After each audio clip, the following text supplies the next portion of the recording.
הטיפן שלא יהיה עצור יותר מדי זמן, לא יותר מ-40 דקות. בסדר? בין חצי ל-40 דקות, לא יותר מדי שיהיה פתוח. אבל את לא יכולה לא לטפל במטופל ולחפש את הפריפריה.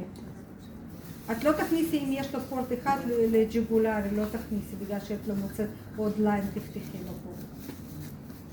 אז מותר. אז חיברתי, נחזור לענייננו.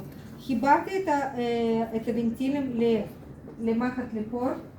אני צריכה עכשיו לשאוף את סלן, נכון? פותחת את זה.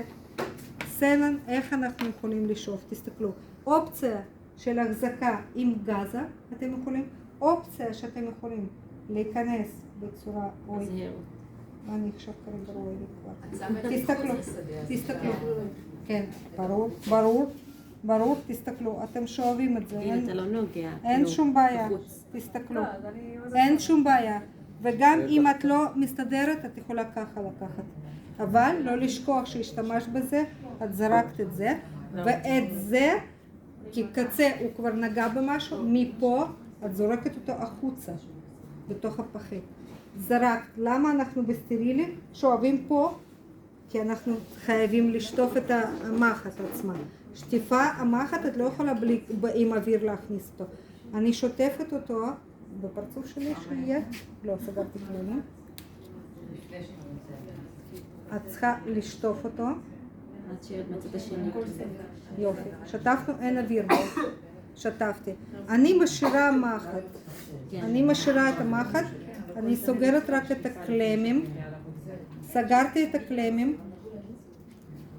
עכשיו, מתקרבת עם השדה שהוא יותר קרוב, נכון, למטופלת פה.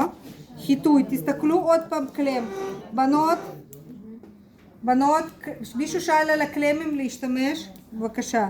קלם, פורט. מבפנים עוד פעם. חיטוי, שבלול. נכנסתי, חיטוי. 3 פעמים, 5 שניות. זה 3 פעמים חייב. פיקלן 3 פעמים חייב. ונטילים אפשר או 3 או פעם אחת 15. חיטוי עשיתי. מחכה שנייה שזה יתייבש טיפה. ברגע שקצת מתייבש, תסתכלו, פה אסור. תסתכלו, יש שיטה כזאת. אם לא נוח לכם, אתם יכולים גם להוריד את המזרק. זה נוח כי אין לי עוד שימוש, זה ממש ביד בצורה כזאת. פתחתי את זה. איפה האור שלו, של הבן אדם? מת. מתחת לשדה הסטרילי שקרוב אליו. בודקת איפה הפורט עצמו עם ידיים, מקבע אותו עם שתי אצבעות. זה כבר אז לא סטרילי, כן? למה לא סטרילי? אני סטרילית, מקום סטרילי, ניקיתי אותו, אבל ניקיתי אותו. אז מחזיקה את הפורט עם שתי אצבעות, ממש מעל האור, ואני באמצע מכניסה את המחט.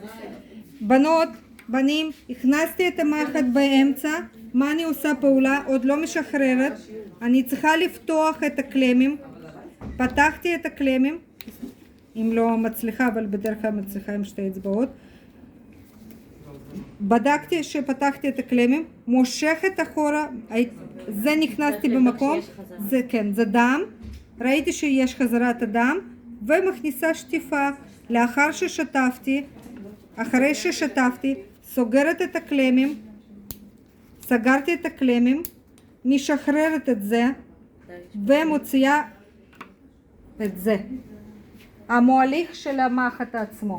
צריך להוציא אותו, זרקתי ואני מדביקה את הפלסטר. עם התאריך, עם הכל. הדבקתי אותו יפה מאוד, ככה. תסתכלו. יש בפלסטרים האלה שהדבקתי, תסתכלו, יש פה עוד חלק שאני מוציאה, נכון? הדבקתי את הפלסטר, יש פה את כזה פסים של ההיפודרס, אני שמה אותם בקצה, גם בקצה של הפלסטר. למה אני שמה בקצה של פלסטר? כי זה גם זז ונפתח. גם שיש שערות זה לא ישב טוב, אז לקבע ותאריך לשים. זה הכנסת פורט.